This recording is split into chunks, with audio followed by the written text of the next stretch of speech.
Good afternoon, everybody. Rick here, and today we'll try to put out a video that I've been wanting to get out for quite some time now. It's been a little over a year since I did my Prepping 101 video, one can at a time, where we talked specifically about food preparation, or the pantry, and how you can build up a food supply that'll last you for whatever time period you want to do, simply by picking up a can or two at a time when you do your grocery shopping. Just pick up something specifically that you say, I want to use this to build my emergency pantry or my emergency food supply.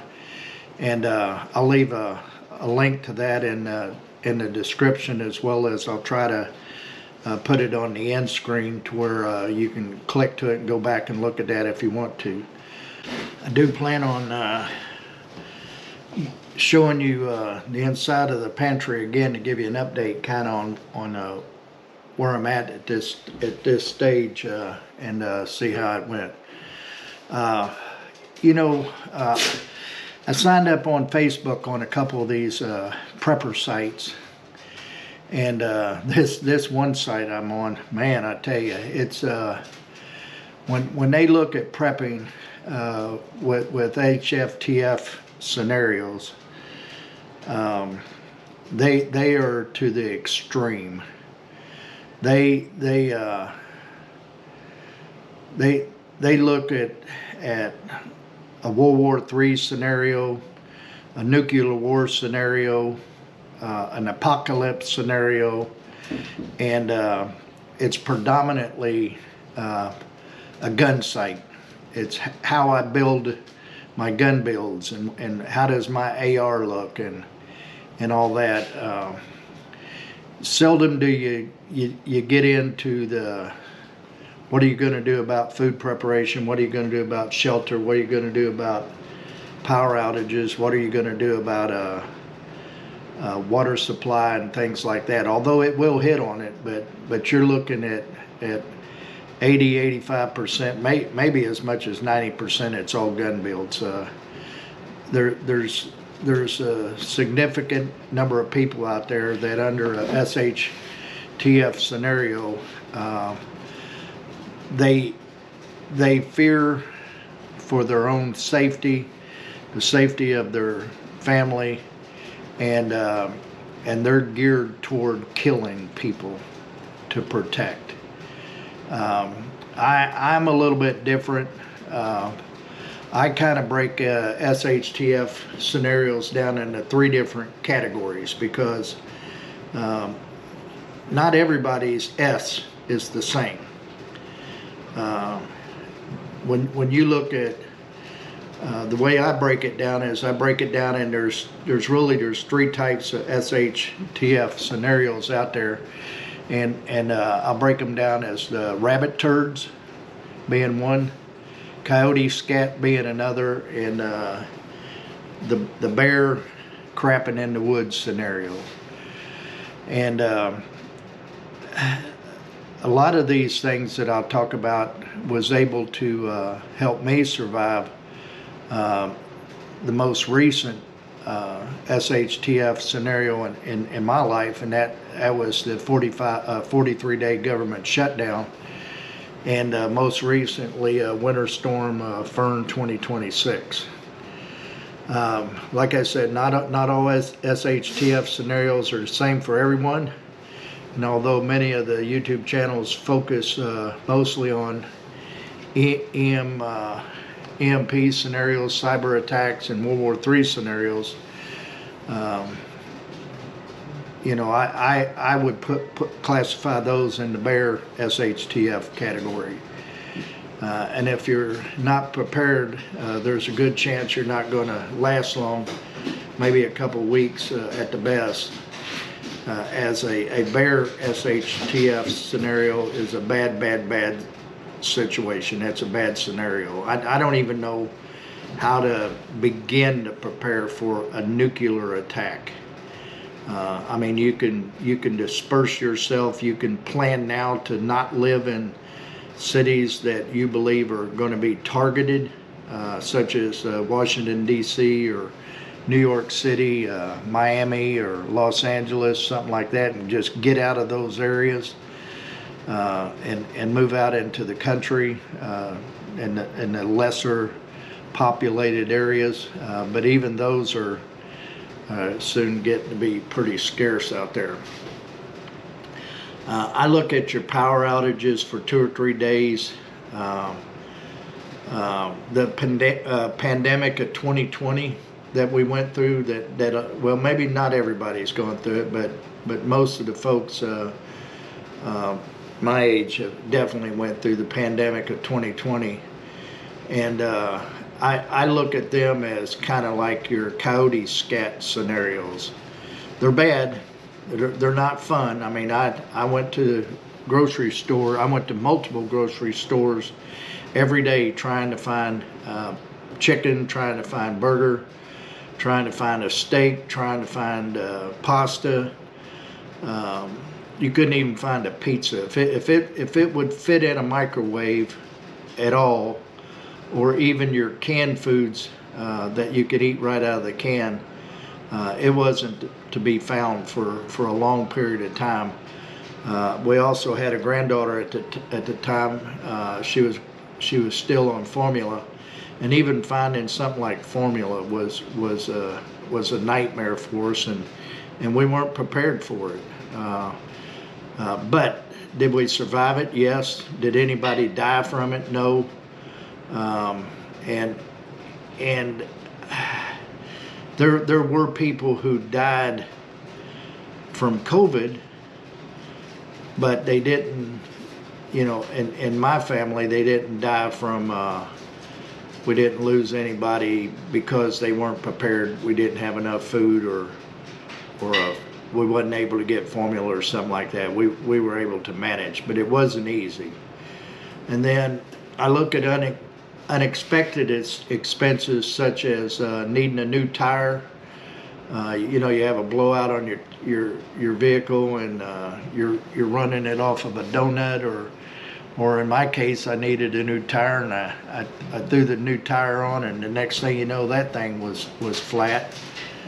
Same thing happened with my camper on the way to a camping trip. I had a blowout, and I thought, oh man, this is great. I got a tire on the back here. It's been there since I had the camper, and I went and throwed it on there, and the thing went straight to the ground. It had a leak in the valve stem.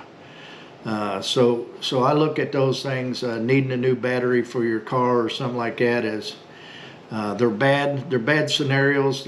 They're something you don't want to get into, but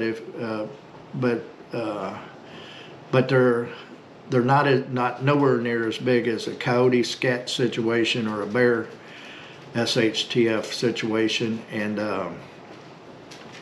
it's something that a little prepping on your side financially, you can get yourself out of those situations pretty quick.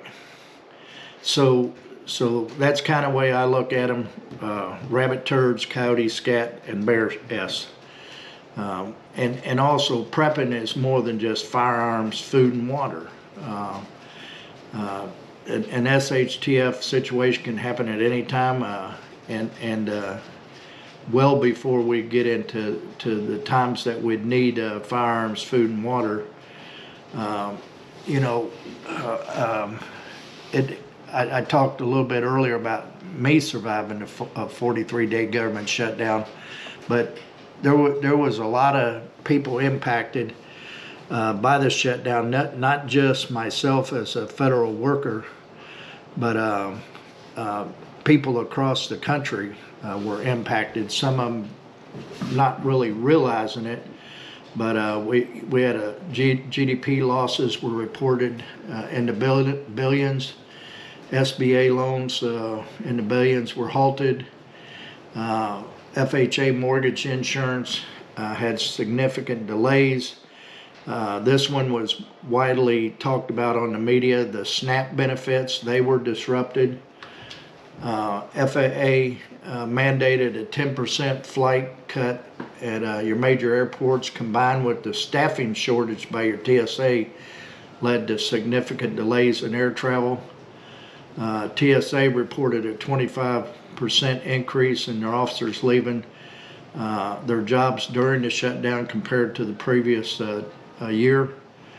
Your national parks suffered from uncontrolled trash and lack of maintenance, as well as a loss of roughly $41 million in fees. And hospitalizations stopped admitting new patients. Head Start programs faced closures, impacting thousands of children. And for me, the government shutdown meant dipping it into my emergency funds for a one-time payment on my mortgage payment, utilities, insurance, and vehicle payments. Yeah, there were many financial institutions out there that were offering advances and payments. Banks were saying, we got your mortgage covered and all that. But when you really look deep into those offers, they were more like mini loans, and I wasn't willing to sign up for any of it. I didn't need to sign up for any of it. Had it got to that point, I would have. But they were like mini loans that had some sort of interest and a payment plan back to it, and I didn't want to get involved in owing any interest on a loan, and fortunately I didn't need to. I'm an avid follower of the Dave Ramsey Show. However, I'm not nearly disciplined as he insists with many of his followers. I do have an emergency fund set up of $1,000, and I do not have any credit card debt. Any windfalls I get, such as a bonus or etc., goes into increasing that emergency fund to be able to handle 3 to 6 months of expenses. And although it's not fully funded, it got me through the 43 days. Like I said before, prepping is not just about firearms, food, and water, but those things are key to survival and getting through a SHTF scenario. If I could have but one firearm, in my opinion, and I tell you, you get online and this varies from person to person. There's more opinions out there, I think, than there are types of weapons. But if it were me, what I would have is a 12-gauge shotgun, not a handgun or an AR or other high-powered rifle. If I only had one firearm, I'm not talking about having multiple, but I'm talking about one firearm, I'd have a 12-gauge. And why is that? First of all, the versatility in the ammo, anything from 8-shot, which is good for harvesting game such as birds, to being able to fire rifled slugs for deer hunting, plus many other options of a shot in between, such as your BB 2-shot, 3 and 4-shot, which is good for your waterfowl. 5 to 7.5 is good for small game such as rabbit or squirrels, and double-aught buck is good for shooting at wild hogs or deer if it's allowed in your area. But we're talking about a SHTF scenarios here, so if you needed to survive with, I'm sure wildlife regulations would be the least of your worry at that point. As for water, I do have several gallons of tap water on hand for things like bathing and cleaning dishes or whatever, watering pets with, etc. And I have several cases of bottled water for drinking and cooking. I haven't really explored the boundaries outside of that. I still yet don't have life straws. I plan on getting them. And rain barrel collection for water, I haven't done that yet. Although I do put buckets out underneath the roof down at the barn. I don't have a good system for gathering water down there in large quantities. But I definitely want to do that and be able to do that. During the government shutdown, I never get this right. I was one of the employees that had to come to work. So I'm never sure what category that is, exempt, accepted, or whatever it was. But I was one of them that had to come to work. And but like everybody that was furloughed, I did not get paid for the work I was doing. So some of my routine activities shut down during that time period for the uncertainty of how long the shutdown was going to be. Somehow we had a insight from the very beginning that this wasn't going to be a short shutdown. And so the things that I would normally do is during the work week, I always run out to Flaherty Service Center, and I'll pick me up some biscuit and gravy. It's my go-to breakfast every morning. I get my biscuit and gravy, and I'm good for the day. But I tell you, if I'd have made my own biscuit and gravy, just give you some examples. I could buy 20 biscuits of those Pillsbury frozen biscuits that you can get out of the store. Get 20 biscuits for $5.42. The gravy mix that I mentioned in previous videos, an 18-ounce container of that is good for 57 servings because it doesn't take much to make your gravy. And that 18-ounce containers run you about $8.50, $8.46. So if I took one biscuit out of the 542, that's 27 cents a biscuit, and the 57 servings of gravy is 15 cents. So for 42 cents, I can prepare my biscuit and gravy the night before, as opposed to paying $3.17 at Flaherty Service Center. Not to mention the money that I saved driving the 10 miles out of the way to get the breakfast. And so that was one of the ways that I cut down my daily expenses. From my driveway to where I park at work is 14 miles. It's not very far. But when you look at the 32 days of the work week, that came up to about 448 miles. I get about 19 miles to a gallon. I got a 26-gallon tank, so it says I should get 494 miles. I was getting very low on a. First of all, what I didn't mention was I topped my tank off, and that's one of the things that you want to do before a Shtf scenario. Is if you have the opportunity, you want to top off your vehicles, as many of them as you can, before there's a gas shortage or whatever the case may be. And I was getting very low, and I had to add some from my stash that I keep down in the barn. And down in the barn, I have 25 gallons of gas in 5-gallon cans down there as a backup, primarily for my generator in the event that we have a power outage. Also keep down at the barn 25 gallons of gas. But in this case, I used 2 cans to top off the truck, or put some more in the truck, so that I wouldn't have to run out, or wouldn't have to spend money when I had the fuel on hand to do that with. Last year, during a severe weather incident where they predicted a lot of snow and ice, and snow and ice equals power outages to us around here, I only had 2 gas cans, and I went to go look for another 5-gallon can, and the only place I could find one was at Ace Hardware, and they wanted and you think I'm going to be crazy when I tell you this price, but they wanted $52 for that 5-gallon can, and there wasn't no gas in it either. It was an empty can off the shelf, $52, and dumbass me paid that. because I wanted to be able to have fuel on hand in the event that we had a power outage and there was a shortage of gas at the service center or something like that. That would keep me from topping my tanks off when I needed them.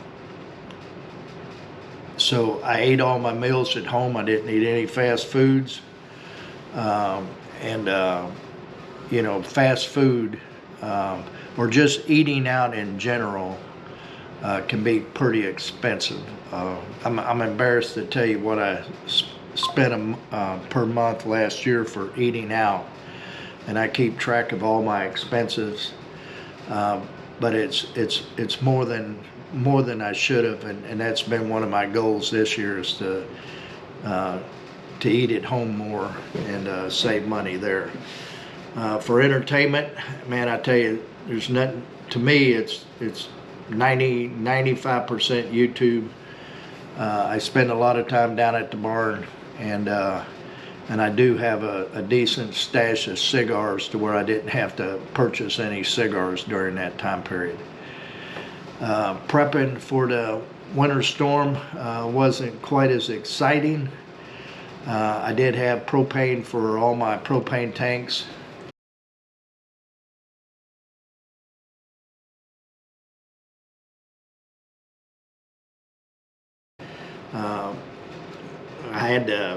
I had the furnace, or the propane for the house. We run propane for our heat only. I had it filled, and they were able to fill it the Saturday prior to the storm, and that was a lifesaver, because had they not been able to, they wouldn't have been able to, because the snow was so deep that if you were in a four-wheel drive vehicle, you could get up and down the driveway, but we had snow, then we had ice, and then we had snow on top of that, and it was probably the worst snow we've had in many years. And I forget when they said the last time we've had a snow that significant, but it was enough that they gave it a name, Fern, and that should in itself mean a little bit right there. But again, I had my propane tank filled. My 20 and 30 pound propane tanks are filled down at the barn. I try to keep them filled at all the time, and I've got several of those. I've got 2 30 pounders on my camper. They were filled.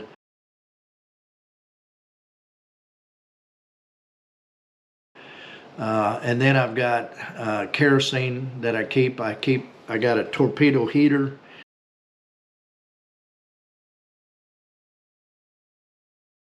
And I got a 5-gallon jug for kerosene.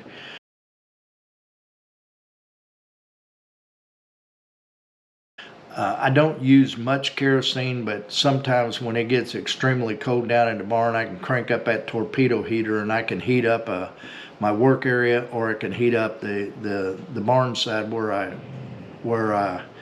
got my cabin at. I can knock the chill off pretty good until the firewood starts kicking in. Speaking of which, I got plenty of firewood on hand for down at the barn.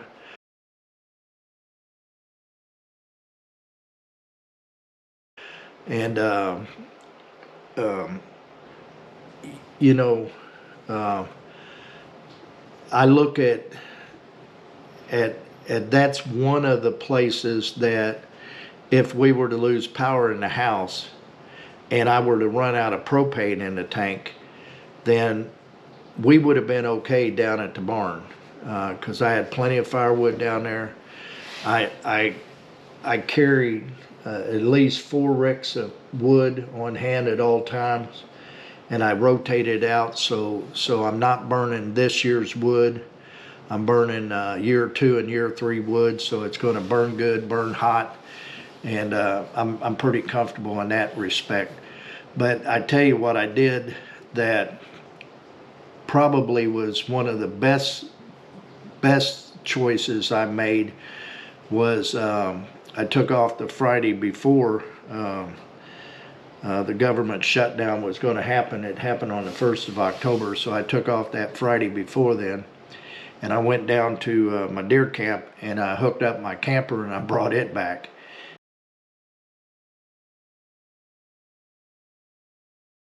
Set it up in the backyard and got everything hooked up to it, so everything but water.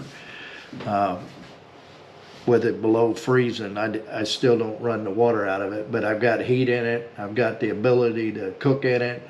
I can watch TV in it. I can sleep in it.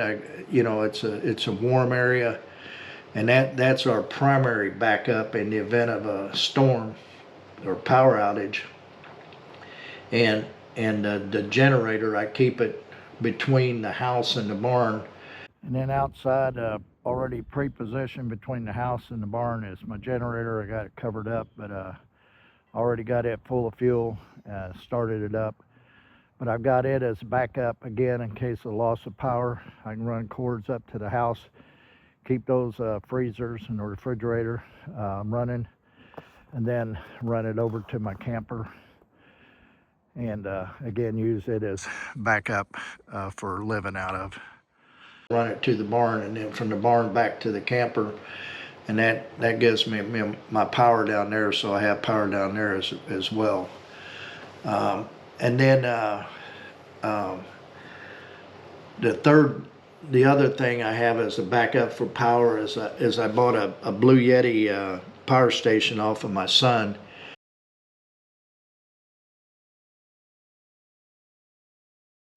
He does a lot of off-road camping with his truck and all that, and he wanted a bigger unit than what he had, and so I bought the Blue Yeti he had off of him, and I don't have a solar panel for it, but I do have the ability to plug it into the truck and charge it up, or I can plug it into a generator and charge it up if I need be, and that would give me power if I need be as another backup, and in worst case, I can always throw up my Kodiak 10x10 lodge tent.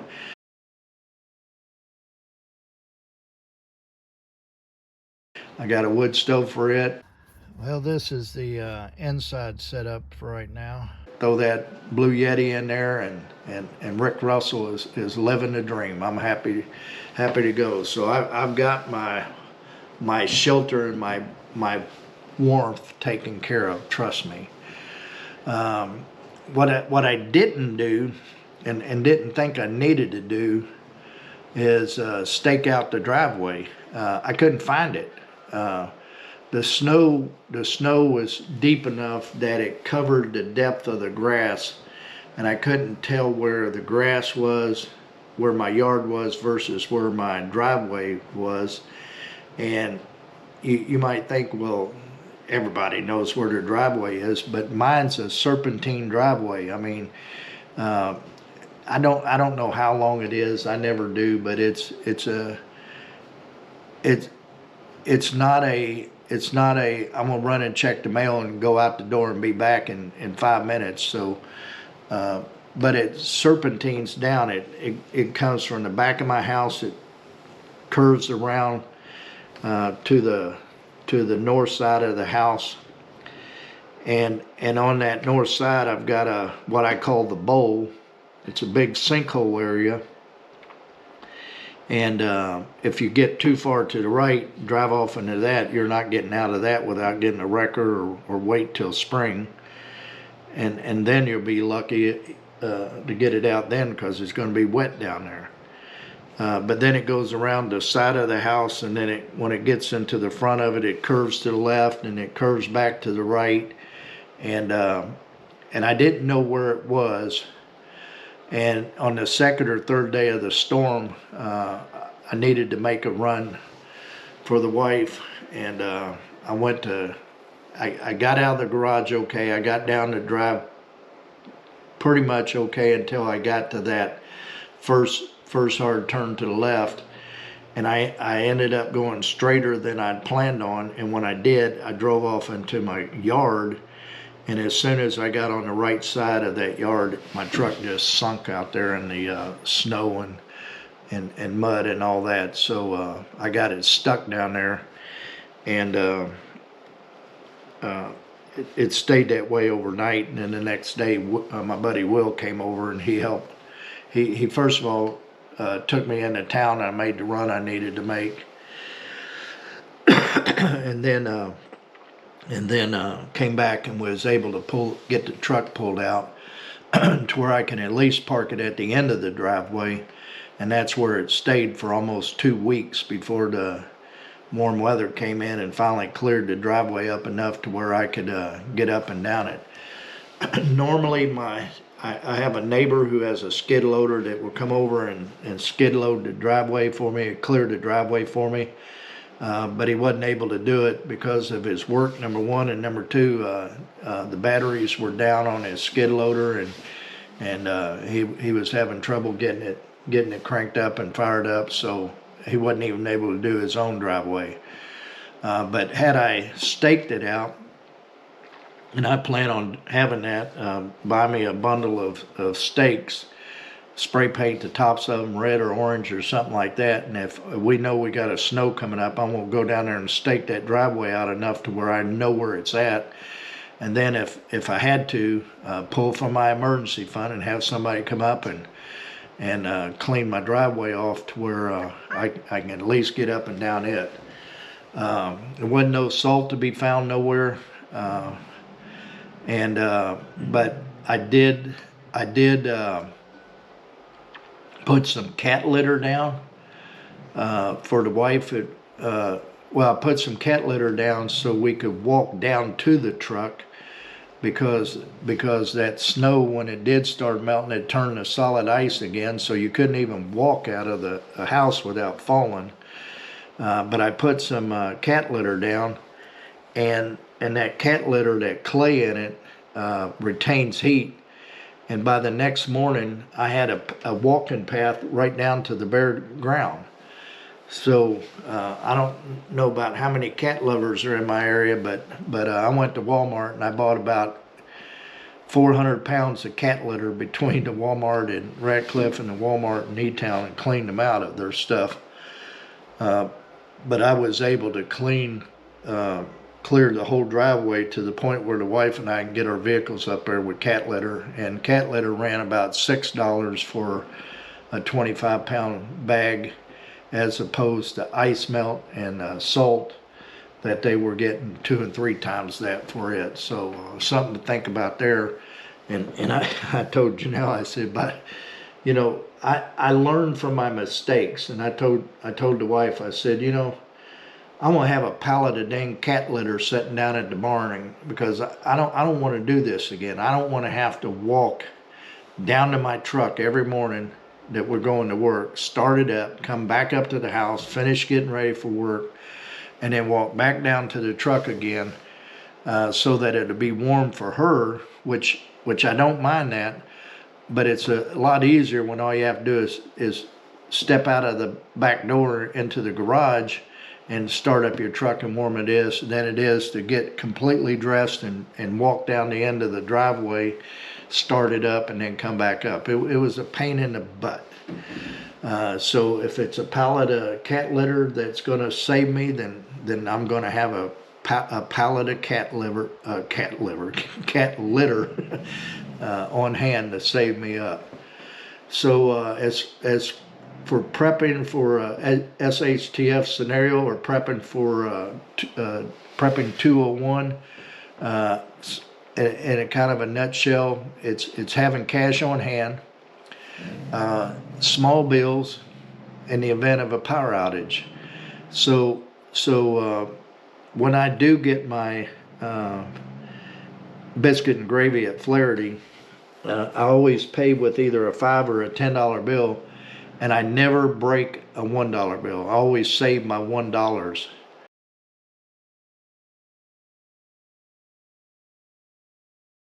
And then once I get a couple hundred of them, I'll take those and I'll take it to the bank, and then I'll get it back in 5 and 10s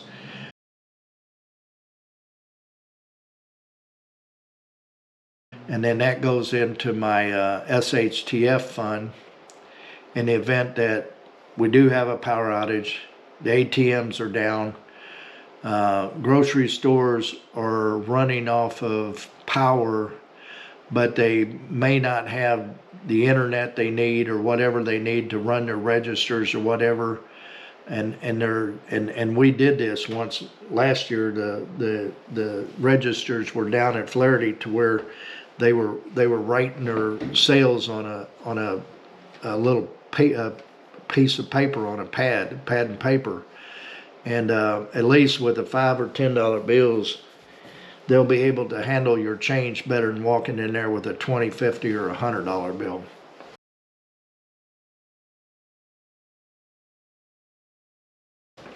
So that's something to keep in mind for any SHTF scenario. You want to have small bills as much as you can to be able to help out small businesses. The backup power, we talked about that. Generators topped off, 25 gallons of gas I have on hand. And the Blue Yeti power back is a backup if needed. Warmth, my primary backup is the camper, generator power, and electric heater. Propane for the heat if I need be. Secondary warmth is a wood stove down at the barn. Plenty of seasoned wood on fire. Third is turbo heater and Mr. Buddy heaters I got down there.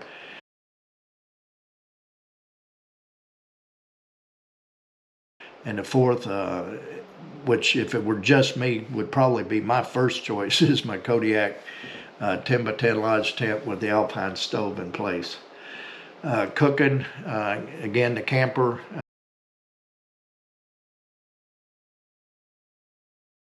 Down at the barn I got my Blackstone.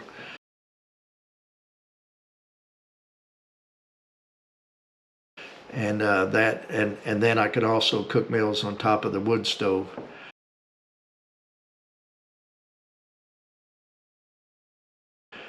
Food, my freezers are stocked. I've got 3 deep freezers. This one here is full of wild game and vegetables and fruits. I got blackberries and stuff in here. It's also in the event that I run low on groceries or whatever, we can pick out of here and still have food to eat, plenty of food to eat. Again, for shit hits the fan situations, government shutdowns or loss of job or anything like that. Pantry stocks. It's been a while since we've been in the pantry. In fact, I think it was October of 24 when I put out my pantry or prepping 101 video talking about how you can prep doing 1 can at a time. And it's still not fully stocked, but it helped me get through 41 days of a government shutdown, because there's enough food in here that we eat that could definitely handle us for at least 3 months. And yeah, between it and the freezers and all that, it helped out. So I'm going to start from top to bottom again. And one thing that I did get, and they're all over the internet now, is a lot more MREs. You've seen me use some of these in my camping videos, but I've got I think at least 8 boxes of MREs.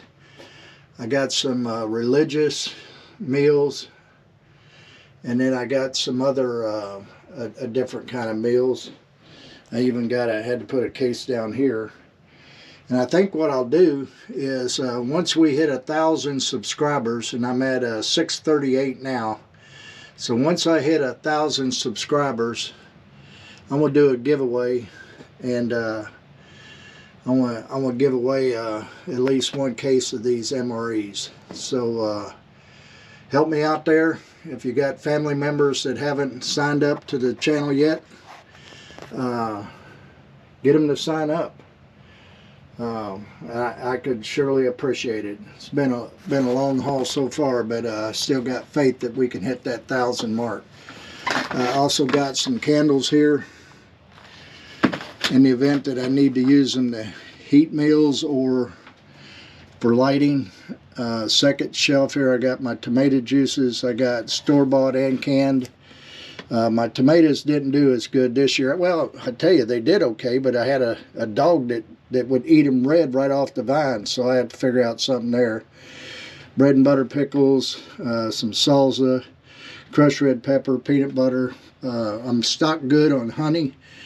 My local guy in Beech Grove, he takes good care of me with honey. I got some sorghum and some various different jellies and jams. Blackberry jam there, strawberry jam, and some blackberry jam. I need to can some more blackberry jam. I've been needing to do that for quite some time.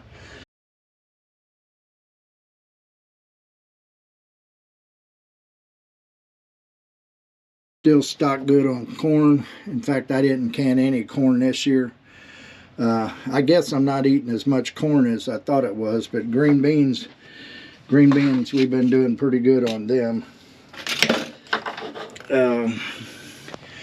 Because you could see I used to have a full shelf of green beans, and my green beans didn't do good at all this year. I planted 2 rows twice, and I think I had 2 plants come up the whole time. So I got to figure out a different game plan. I think it's definitely my soil. I got some baked beans here, some Hormel chili. I like that with chili dogs. Some manwich, some pinto and northern beans in the jars. The next shelf is pretty much empty. I do have right here, I've got canning supplies that I use for canning. Something I'll show you here when we get to the other shelves is I've got oxygen absorbers that I use for canning dry pasta and rice and beans and stuff like that. Something I've been watching on YouTube and said, well, I need to start doing that and getting them out of the bags, and that'll cut down on the rodent population. But I got all my corn strippers here, some extra lids, thermometers, things like that in this box. And then underneath here, I got some rotisserie pans, some aluminum pans, some extra jars. I got my juicers for tomatoes. I got 2 manual and then 1 electric juicer, and then back there I got some empty boxes. So then we'll go to the back shelf here. Starting up top, I got some more jars up there. Starting over here, I got some deer chili. I got plenty of that. Some chuck roast. These are the dry beans I've talked about. You have 1 quart, and you fill your beans up as high as you can get them, and then you could put it doesn't matter where, but I put mine at the bottom, but you put oxygen, I think I put it at the bottom. You put an oxygen absorber in there, and then it takes out all the oxygen in there, and it seals the lid to where you got a good seal on it. I've got some rice done that same way. Something I did over the past weekend here is I canned some hamburger or burger. So this is a first time for me. This is, you just pull it right off the shelf. This is plain burger. All I got to do is I season it up if I want it for spaghetti sauce, taco meat, or anything like that. Anything that you'd use ground burger for. You know, Janelle make her chili with it, the non-venison chili.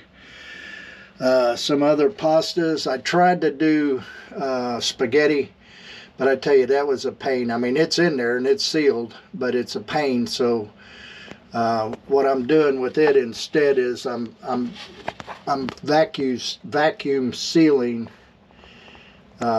in bags.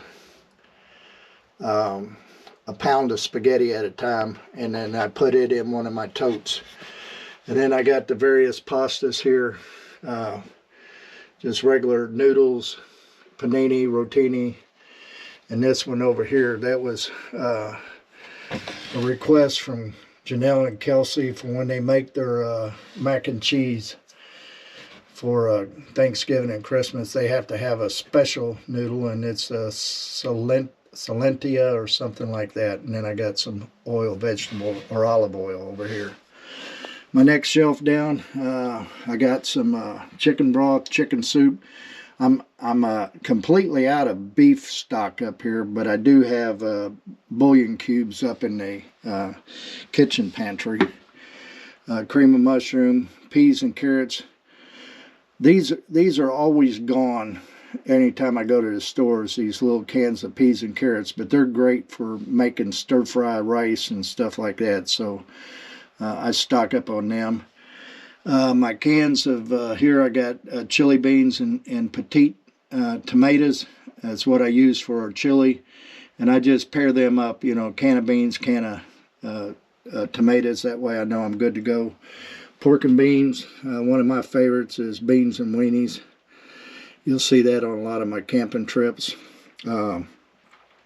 Something that, you know, if you don't have any power at all or no way to heat something, you can eat ravioli and spaghetti and meatballs out of a can. I've done that many a time when I was a young soldier on a tank, and you get hungry and you want to eat something. Got breadcrumbs, chunk chicken breast, but I tell you, my next venture on canning is going to be canning chicken.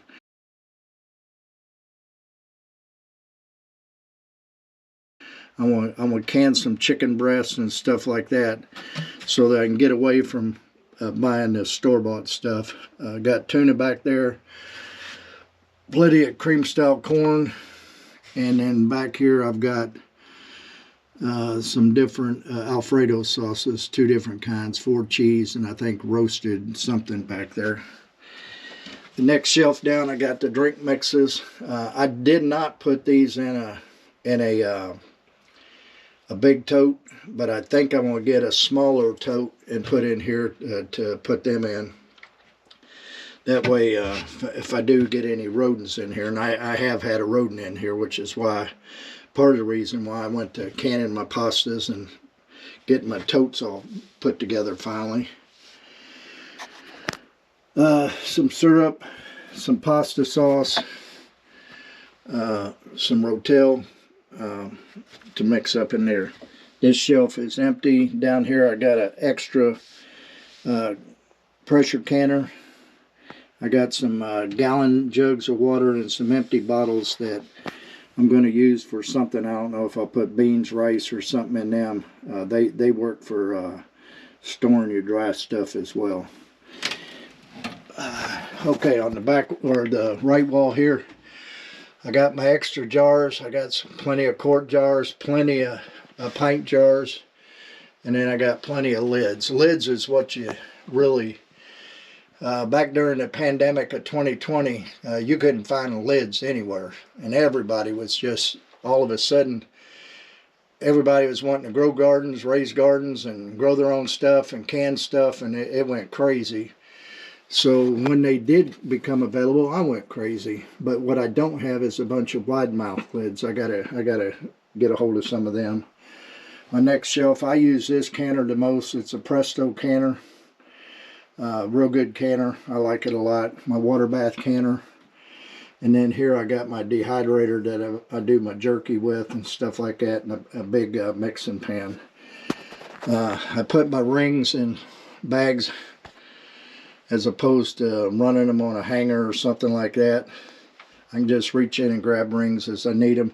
Then I got some extra Walmart bags that when I come down here and I want to grab 3 or 4 jars of something, I can use those bags to tote them back and forth up and down stairs.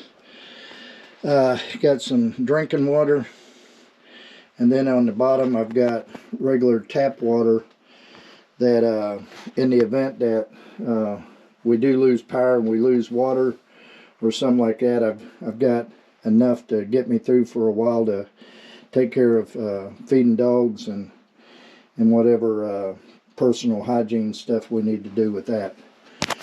I got my rack system built, except for the top shelf. I need to put the brace in it, back in it, because I built it on the outside of this pantry, and then when I tried to get it inside, I couldn't do it, so I had to cut off the front there. But I need to put my braces back up there, so that 5th box is just sitting on top of the 4th box, but it'll be fine for right now. And what I got in here, we'll start from the top. I got paper towels, and I know, you know, I'm not a minimalist in that, or a very frugal person in that I could use rags to wipe my face with and clean up messes around the kitchen and stuff like that. But I tell you, paper towels are so convenient for everything, and I use them a lot for a napkin. This tote here is full of TP, the infamous toilet paper, and that's my toilet paper. I use Scott, 1,000 sheets to a roll. The wife isn't very fond of it, so she has her own toilet paper down here, and you can guess, yes, it's Charmin, so she's good to go there. This one is the one I get in the most. This one's got a lot of the stuff that we do use quite frequently: pancake mix, some Jiffy corn mix, hamburger helper, some crackers, taco kits, and mac and cheese in this one.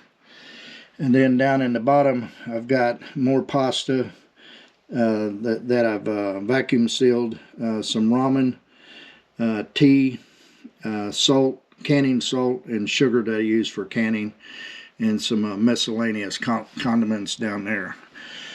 So that wraps it up. That pretty much, that's the pantry 201. Maybe in a year we'll do another pantry walkthrough and show you, see where we got. But I don't go crazy. I don't go out and buy $3,000 or $1,000 worth of stuff at one time.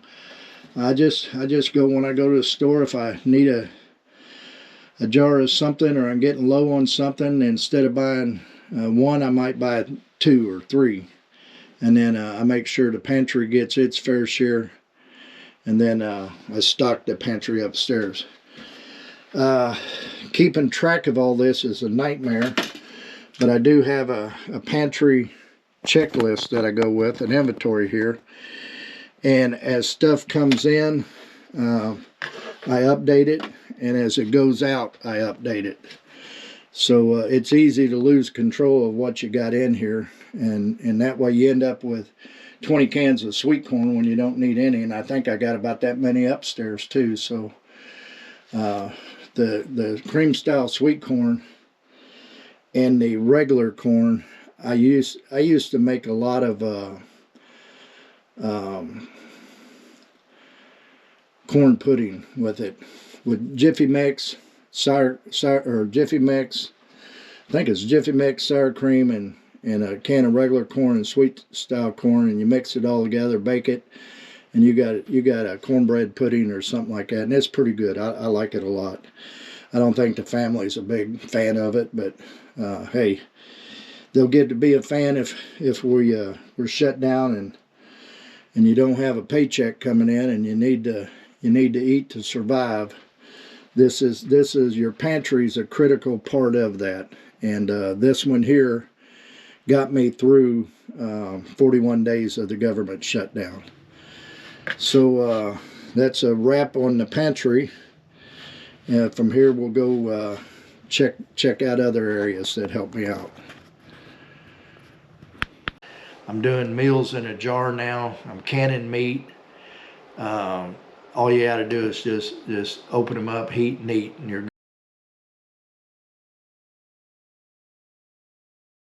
good to go. A full meal there. Water, plenty in the pantry for bathing, pets, cooking and drinking. And then firearms.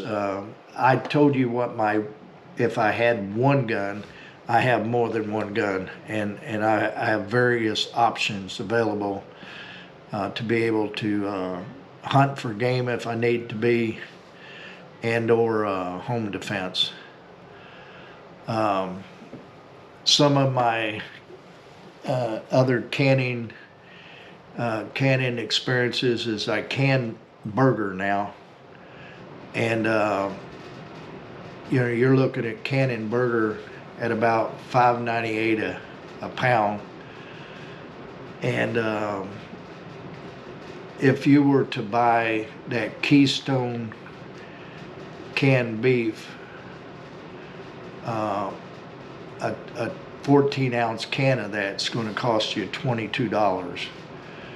So canning beef, Keystone is going to run you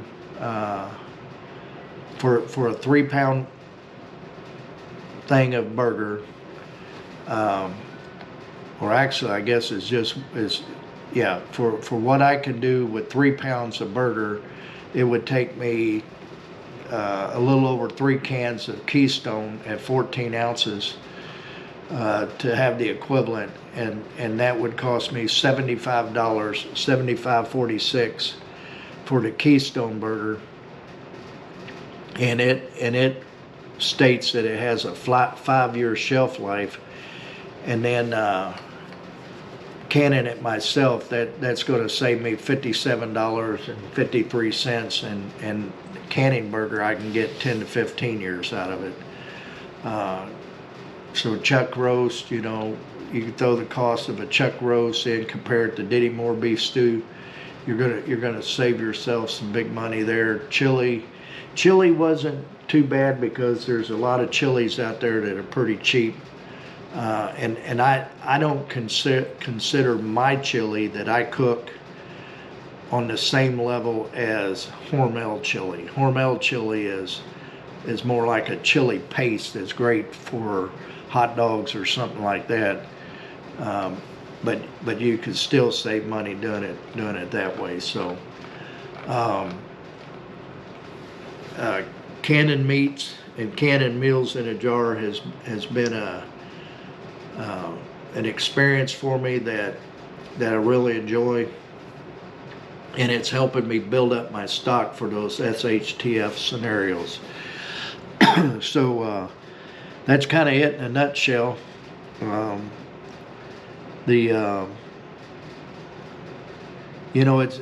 It's something that